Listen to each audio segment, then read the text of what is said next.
Hello students, welcome to my YouTube channel chess physics.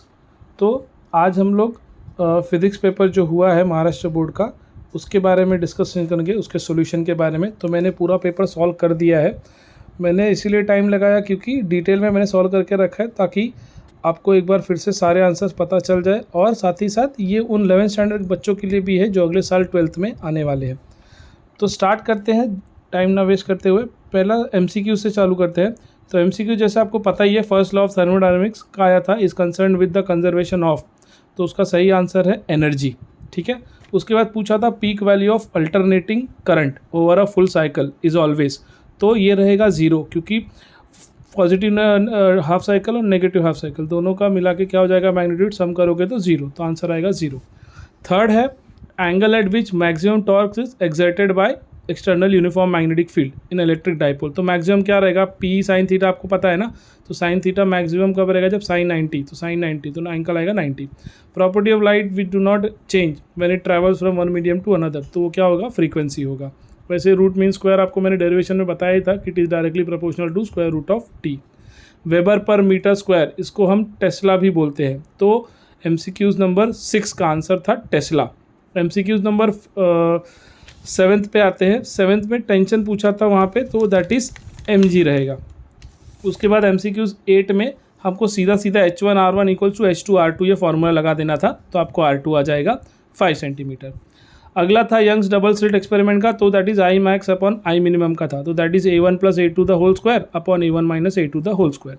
तो उसको solve करोगे answer आएगा आपका 5/3। मैंने यहाँ सॉल्व भी कर दिया डिटेल, अगर आपको चेक करना हो क्रॉस चेक कर सकते हो। एमसीक्यूज नंबर 10 था सिंपल हार्मोनिक प्रोग्रेसिव वेव का, जिसको आपको जनरल इक्वेशन से कंपेयर करना था। आई होप आपको जनरल इक्वेशन याद होगा, ए साइन के एक्स माइनस ओमेगा टी था। तो उसको कंपेयर करके हम ओमेगा और के की वैल्यू लिख देंगे और हमको आंसर आ जाएगा 200। ठीक है। उसके बाद आपको वन सेंटेंस काफ़ी सिंपल था, define potential gradient of potentiometer wire. जिन्होंने प्रैक्टिकल किया होगा V/L वाला, उनको भी ये समझ में आ गया होगा तुरंत। तो उसका डेफिनेशन मैंने लिख दिया है। आपको नेक्स्ट था रेनॉल्ड्स नंबर। तो रेनॉल्ड्स नंबर आपको पता है मैकेनिकल प्रॉपर्टी ऑफ फ्लूइड में था, ये बच्चों को बोला गया था कि करके जाना, तो इसका फॉर्मूला था। उसके बाद it is always necessary to use red light to get photo electric effect, dual nature of matter and radiation का है। तो आंसर है नो, उसका एक्सप्लेनेशन भी मैंने लिखा हुआ है। एक्सऑर गेट का काफ़ी सिंपल गेट का ये आया था बोलिन एक्सप्रेशन, तो वहाँ पे मैंने लिख दिया है। Differential equation of angular SHM, जो कि I D square theta by D T square plus C theta होता है। कुछ लोग D square theta by D T square plus C upon I theta भी लिखे होंगे, वो भी चलेगा। उसके बाद पूछा है बोहर का थर्ड पॉस्टुलेट, तो that is EM minus EN equals to H mu, photon energy. Two inductors, काफ़ी सिंपल क्वेश्चन था, L1 प्लस L2, तो 10 प्लस 20, वो लिख दिया 30। फिर पूछा था calculate moment of inertia of a uniform disc, ठीक है, जिसका मास भी दिया था, डिस्टेंस भी दिया था। तो हाफ mr स्क्वायर होता है, तो m की वैल्यू दी है, r की वैल्यू दी है, स्क्वायर कर दो डिवाइड बाई 2, तो आपको आंसर आ जाएगा। सेक्शन बी में आ जाते हैं। अटेम्प्ट एनी 8 करना था, 12 क्वेश्चन दिए थे। ठीक है। पहला क्वेश्चन सब काफ़ी simple, define moment of inertia, हम सबको पता है, तो कोई बोलने की एक्सप्लेन करने की जरूरत भी नहीं है। मैंने यहाँ पे यूनिट और डायमेंशन लिख दिया है। फिर इलेक्ट्रोस्टैटिक चैप्टर से था polar dielectric and non polar dielectric. आपको सिर्फ डिफिनेशन लिखना था। जैसे कि पोलर डाइलेक्ट्रिक में आपको क्या करना था कि centre of mass of positive charge does not coincide with centre of mass of negative charge. ठीक है। और वैसे ही नॉन पोलर में क्या होगा, दे कोइंसाइड। फिर अगला simple question, thermodynamic process, what is thermodynamic process. तो उसका डेफिनेशन आपको लिखना था, और काफ़ी प्रोसेस है तो आपको कोई भी दो लिखना था। तो आइसोथर्मल एडियाबेटिक है, आइसोबारिक है, तो कोई भी आप लिख दो। रेडियस ऑफ बोर ऑर्बिट का मैंने अपने यूट्यूब चैनल पे बोला भी था, स्ट्रक्चर ऑफ एटम से ये डेरिवेशन आने ही वाला है। वही डेरिवेशन देखो बोर्ड ने पूछ दिया, तो फर्स्ट पॉस्टुलेट और सेकंड पॉस्टुलेट लिखोगे, दोनों को सॉल्व करके आपको रेडियस की वैल्यू आ जाएगी। मैंने डाला था अपने यूट्यूब चैनल पर। फिर what are harmonics and overtone, इसका भी मैंने डेरिवेशन डिराइव करके रखा था, और थियरी में भी ये भी बोला था कि इसका डिफरेंस बिटवीन आ सकता है। और देखो डिफरेंस बिटवीन नहीं तो डेफिनेशन तो आ गया 2 पॉइंट, इनडायरेक्टली डिफरेंस बिटवीन ही था। ठीक है। वैसे ही पोटेंशियोमीटर एंड वोल्ट मीटर, ठीक है, तो इसका 4-5 आपके गाइड में मिल जाएगा, टेक्स्ट बुक में मिल जाएगा। तो आपको दो ही डिफरेंस बिटवीन लिखना था। सबसे सिंपल मुझे यही लगा कि रेजिस्टेंस इनफाइनाइट है, और वहाँ पे रेजिस्टेंस क्या होता है, फाइनाइट होता है, हाई होता है। और पोटेंशियोमीटर में क्या है, it measure EMF as well as ये पोटेंशियल डिफरेंस। और वोल्ट मीटर खाली क्या करता है, पोटेंशियल डिफरेंस। जिन्होंने प्रैक्टिकल में किया होगा उनको ये फटाक से आ गया होगा। वैसे ही फिर अगला थर्मोडायनामिक्स से पूछ लिया गया था मैकेनिकल इक्विलिब्रियम और थर्मल इक्विलिब्रियम का डेफिनेशन।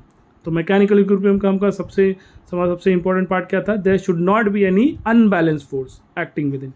और वैसे ही थर्मल में क्या था, system should be in thermal equilibrium, the temperature of the system should be uniform throughout, ये आपको ज़रूर लिखना था। उसके बाद आते हैं क्वेश्चन नंबर 10 पे, जो कि था आपको एंगुलर मोमेंटम निकालना था। आपको रेडियस की वैल्यू दी थी, v भी दिया है हमें, और हमें क्या करना है, मास ऑफ इलेक्ट्रॉन पता रहना है, दैट इज़ 9.1 इंटू 10⁻31। आपको टीचर्स ने भी बोला होगा कि ये वैल्यू बाहर करके ही जाना है। बस आपको क्या करना है, L = mv/r, m दिया है, v दिया है, r दिया है, तो आ जाएगा आपको 144.69 10⁻36। क्वेश्चन नंबर 11 आपको पूछा था वेव ऑप्टिक्स से, ठीक है, एकदम सिंपल विथ का क्वेश्चन फार्मूला था λ/d/d, जहाँ पे आपको स्मॉल d पूछा है। तो हमें वेवलेंथ दिया है, ठीक है, हमें डिस्टेंस दिया था, ठीक है, और w, ठीक है, फ्रिंज विथ दिया था। तो सिंपल 6 × 10⁻4 आ जाएगा। तो स्टूडेंट्स ये याद रखो, यहाँ पे और भी चैनल्स में आपको दिए गए हैं, तो मैंने सोचा कि डिटेल सॉल्यूशन नहीं है, ताकि PDF आपको हेल्प की कर सकता है, और जो 11th के लिए स्पेशली वो देखिए, क्योंकि 12th वाले तो अभी केमिस्ट्री पेपर के बारे में पढ़ रहे होंगे। जैसे आपको टाइम मिल जाए गो थ्रू कर लेना एक बार। क्वेश्चन नंबर 12 में आपको ये पूछा है, मैकेनिकल प्रॉपर्टी ऑफ फ्लूइड से ही था कि 8 ड्रॉपलेट्स, आपके टेक्स्ट बुक का क्वेश्चन है, खाली इसको थोड़ा सा चेंज कर दिया है। टेक्स्ट बुक पे आपको यूजुअली वर्क डन पूछा रहता है या एनर्जी पूछा रहता है, यहाँ पे क्या पूछा है इन्होंने, डिक्रीज इन सरफेस एरिया। तो काफ़ी बच्चे इसमें कंफ्यूज भी हो गए थे, मुझे आई थी क्वेरी, तो मैंने इसलिए सॉल्व करके रखा है कि हमने क्या किया है, वो 8 ड्रॉप का एक सिंगल में हो जाता है, तो वॉल्यूम वाला आपको एक कन्वर्जन पता ही होगा। फिर डेल्टा ए हमें निकालना था, decrease in area, that is A2 - A1। अगला क्वेश्चन है आपको AC सर्किट से, जहाँ पे आपको रेजोनेंट फ्रीक्वेंसी बोला है। काफ़ी फेमस क्वेश्चन है, मैंने अपने यूट्यूब पे वीडियो पे डाला भी था कि आपको सीरीज रेजोनेंस या पैरेलल रेजोनेंस या उसका एटलीस्ट करके जाना है फॉर्मूला, तो वही आ गया है। देखो हमें लेंथ ये दिया था, इंडक्टेंस 0.1 हेनरी, कैपेसिटेंस दिया था, ई की वैल्यू दी थी 120 और फ्रीक्वेंसी भी दिया था। तो आपके टेक्स्ट बुक का ही क्वेश्चन था, खाली इसको थोड़ा वैल्यू चेंज कर दिया था। तो FR होता है रेजोनेंट फ्रीक्वेंसी का फॉर्मूला, जो कि होता है 1/2 पाई √L × C। तो दोनों वैल्यू दिए तो आपको FR आ जाएगा। क्वेश्चन नंबर 14 आपको पता है KTG में से पूछा है, मेयर रिलेशन मैंने बोला था करके जाओ, लेकिन मेयर रिलेशन नहीं आया, लेकिन CP - CV वाला उससे कुछ ना कुछ तो वैल्यू आई गई। तो CP - CV का हमें यहाँ पे वैल्यू दिया है 9000, ठीक है, और CP की वैल्यू क्या है, 1.5 टाइम्स क्या है, CV है। तो बस हमको सब्स्टिट्यूट कर देना है CP की वैल्यू और CV आ जाएगा। उसके बाद सेक्शन C में चलते हैं, वेव ऑप्टिक्स। कल मैंने अपने यूट्यूब लाइव सेशन में भी मैंने बोला था कि किसी बच्चे ने पूछा था कि वेव ऑप्टिक्स का सर हम क्या करके जाए लास्ट में, मैंने बोला था हाइगन्स प्रिंसिपल करके जाओ या तो रिफ्लेक्शन ऑफ लाइट करके जाओ। तो देखो रिफ्लेक्शन ऑफ लाइट आ ही गया था, और ये मैंने शॉर्ट में भी डायग्राम बना के यहाँ से एक्सप्लेन किया नहीं है, एक्सप्लेनेशन का 1 मार्क है, डायग्राम आपको 1.5 जैसा टीचर दे सके, और ये लिखने के लिए 1 था। तो 3 मार्क ऐसे भी टीचर ने डिस्ट्रीब्यूट किया है। एक्सप्लेनेशन के लिए आई गेस 1 मार्क देंगे, ठीक है, क्योंकि हम भी जब पेपर चेक करते हैं तो हम भी ऐसे ही करते हैं। उसके बाद है अगला क्वेश्चन था, मैंने मैग्नेटिक मटेरियल बोला था सबको, और मेरे नोट्स में जिन्होंने PDF देखा होगा, यूट्यूब पे मैंने PDF की वीडियो भी डाली थी, वहाँ पे मैंने मेंशन किया था कि आएगा ही आएगा। तो देखो यहाँ पे मैग्नेटाइजेशन, मैग्नेटिक ससेप्टिबिलिटी और मैग्नेटिक तीनों का आ गया, ठीक है। तो एकदम सिंपल क्वेश्चन, 1 मार्क का डेफिनेशन था, डेफिनेशन मैंने लिख दिया है। क्वेश्चन नंबर 17 था आपको फ्रीक्वेंसी ऑफ बीट के बारे में। तो ये भी मैंने जैसे डिस्कस किया ही था, मैंने वीडियो भी सेपरेट बना के रखी थी कि इसमें या तो pipe open at one and या बोथ एंड या बीट फ्रीक्वेंसी या नोड एंटी नोड, ये चारों में तो कुछ आ सकता है। तो देखो आ ही गया है बीट वाला, ठीक है, 3 मार्क के लिए। उसके बाद अगला है आपको क्वेश्चन नंबर 18 में अगेन AC सर्किट से ही इंडक्टिव रिएक्टेंस, कैपेसिटिव रिएक्टेंस और इम्पीडेंस, तो तीनों का 1 मार्क का डेफिनेशन आपको लिखना था। क्वेश्चन नंबर 19 जो कि हमारे चैप्टर 1 से आ गया रोटेशनल डायनामिक्स का, ये भी आपको बोला गया था कि टॉर्क करके जाना या काइनेटिक एनर्जी रोटेटिंग बॉडी करके जाना। तो यहाँ पे देखो आपको काइनेटिक एनर्जी, तो जो अब 11th में है, अगले साल जिनका 12th है, याद रखो बेटा तो आपको टॉर्क तो करके ही जाना है, ठीक है।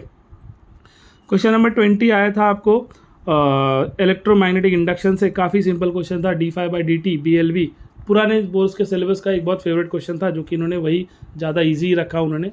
तो आपको पता है BLV होता है, तो लोरेंस फोर्स हमको पता है Q V×B होता है, और वर्क डन हम कर सकते हैं force into displacement, work force की वैल्यू डाल दो QVB sin थीटा, और L लिखा है तो क्या हो जाएगा आपको VB sin theta into L, और हमें पता है इसको हम लोग BLV भी लिख सकते हैं। अगला क्वेश्चन, क्वेश्चन नंबर 21, ये मैंने अपने यूट्यूब के अभी 4 दिन पहले जो वीडियो डाला था मैकेनिकल प्रॉपर्टी ऑफ फ्लूइड का, मैंने बोला था कि टर्मिनल वेलोसिटी आ सकता है और देखो, और या तो लैपलेस लॉ, देखो टर्मिनल वेलोसिटी इन्होंने पूछ दिया 3 मार्क के लिए। सिंपल है, upthrust force plus viscous force किसको बैलेंस करता है, नेट डाउनवर्ड फोर्स को, तो वही आपको एक्सप्लेन करके वी निकालना था। अगला क्वेश्चन है, क्वेश्चन नंबर 22 आया था, determine the shortest wavelength of Balmer and Paschen series, give the limit of Lyman series. तो मेरे से काफ़ी बच्चों ने कल भी पूछा था और पहले भी पूछा था, सर हम लोग एटम स्ट्रक्चर ऑफ एटम में क्या करके जाए न्यूमेरिकल में। मैंने उनको सीधा बोल दिया था, पहला 2 क्वेश्चन हो सकता है तो करके जाओ आप, बाकी सारे बड़े क्वेश्चन है छोड़ दो, डीके लॉ के जो रिलेटेड न्यूमेरिकल। और देखो पहले 2 में से ही पहला वाला आ गया, ठीक है, जिसमें हमने खाली क्या करना है, रेडबर्ग का फॉर्मूला याद रखना था, और लैम्बडा बी हर केसेस में, बाल्मर पास्चन आपके टेक्स्ट बुक का ही एक्चुअली क्वेश्चन है, ठीक है। अगला क्वेश्चन नंबर 23 पूछा है, calculate the value of magnetic field at distance of 3 centimetre and long wire current 6 ampere. तो ये आपको magnetic field due to electric current का, इसका मैंने बच्चों को बोला था कि आपको डेरिवेशन नहीं होगा तो आप न्यूमेरिकल के लिए एटलीस्ट फार्मूला पढ़ के जाना डेरिवेशन का, तो देखो वही आ गया इसमें, ठीक है। अगला क्वेश्चन नंबर 24 है, पैरेलल प्लेट कैपेसिटर का था, जो कि filled with air has an area of 6 centimetre square and separation दिया 3 mm, कैपेसिटेंस पूछा है। आपके टेक्स्ट बुक का ही एग्जाम्पल है ये, टेक्स्ट बुक में इसकी वैल्यू चेंज दी है, इसको इन्होंने वैल्यू बोर्ड वालों ने क्या किया, चेंज करके रख दिया। शायद से टेक्स्ट बुक में 4 सेंटीमीटर ऐसा कुछ मेंशन है, और जो डिस्प्लेसमेंट है वो 2 mm का कुछ है, ठीक है। एप्सिलॉन की वैल्यू तो कांस्टेंट ही है, तो ये सी का ए एप्सिलॉन बाई डी। तो ये भी मैंने इसके बारे में बोला था कि या तो डेरिवेशन आएगा या तो न्यूमेरिकल आएगा, तो देखो न्यूमेरिकल आ गया, ठीक है। आंसर आपके टेक्स्ट बुक में भी इस वैल्यू का सेम है, लेकिन वो वैल्यू चेंज है, लेकिन आंसर सेम है। क्वेश्चन नंबर 25 पे जाते हैं, ईएमएफ पूछा है, EMF of 91 millivolt is induce winding of a coil, ठीक है। तो म्यूचुअल इंडक्टेंस हमें पूछा है, तो ये भी आपको ईएमएफ मैंने बोला था, ये तो सेल्फ इंडक्टेंस करके जाओ तो म्यूचुअल इंडक्शन, या तो दोनों का डिफरेंस बिटवीन करके जाओ। तो देखो म्यूचुअल इंडक्शन में से न्यूमेरिकल आ गया, तो ई की वैल्यू दी थी, di/dt दिया था रेट, और हमें एम निकालना था, तो काफ़ी सिंपल था, 13 7 का कर दो आप 70 मिली हेनरी।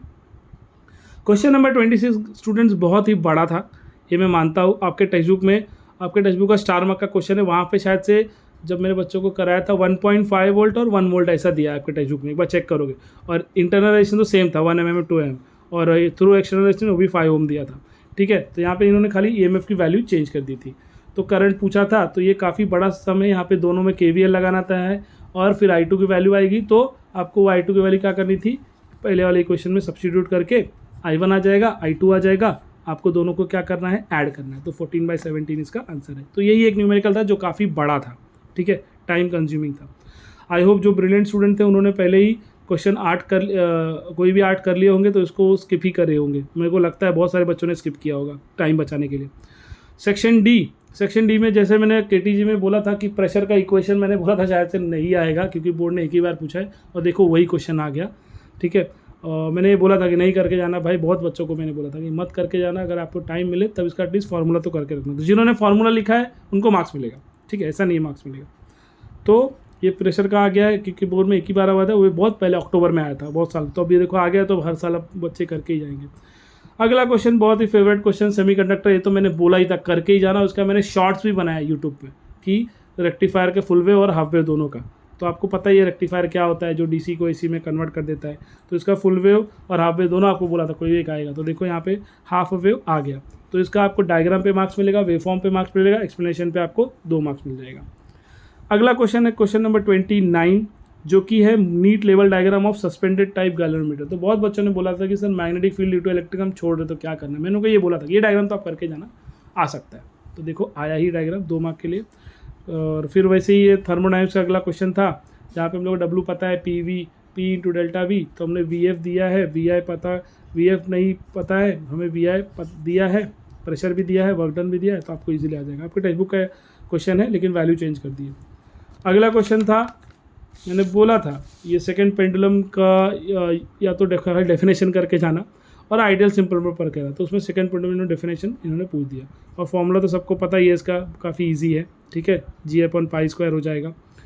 अगला क्वेश्चन था, particle performing SHM has a maximum velocity 25 centimetre per second and maximum acceleration and period पूछा है। तो ये आपके टेक्स्ट बुक का ही क्वेश्चन है स्टूडेंट्स, टेक्स्ट बुक में है आपके स्टार मार्क के, ठीक है। ये हम लोग किया एक्सरसाइज में, इसलिए पता है।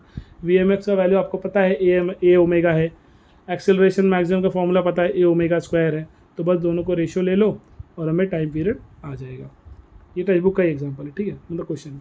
अगला लास्ट क्वेश्चन है, question number 31, de Broglie wavelength, obtain expression for de Broglie wavelength. तो बहुत बच्चे डेरिवेशन करके गए थे और रेट का लॉ करके गए थे, तो इन्होंने डी ब्रॉगली वेवलेंथ का गूगली मार दिया। क्वेश्चन इतना टफ नहीं था, इजी था, लेकिन इन्होंने गूगली मार दिया क्योंकि अब ये पहली बार आ चुका है कि ये बोर्ड में पूछा गया है। नहीं तो उस पर न्यूमेरिकल जेईई सीईटी में बहुत बार आता है। तो ये फॉर्मूला भी अब चलो ये डेरिवेशन बच्चे करेंगे, आपको करना पड़ेगा, अगले साल के लिए तैयार रहना पड़ेगा, ठीक है। अगला लास्ट क्वेश्चन था photo electric work function of metal. तो इसमें आपको सबको पता था कि एक ही दो क्वेश्चन है, एक तो आइंस्टाइन फोटो इलेक्ट्रिक क्वेश्चन है और एक वर्क फंक्शन का, दोनों में से ही न्यूमेरिकल पूछा जा सकता है। तो देखो वर्क फंक्शन पे ही पूछ दिया, काफ़ी सिंपल। hc/λ0 आप सबको पता ही है। h और c को अगर आप मल्टीप्लाई करोगे, जो प्लैंक का कांस्टेंट होता है ना 6.6 वाला, और c3 × 10, तो उसका पता है ना 1250, आपको सीईटी में पढ़ाया जाता है नीट में कि शॉर्टकट याद रखना।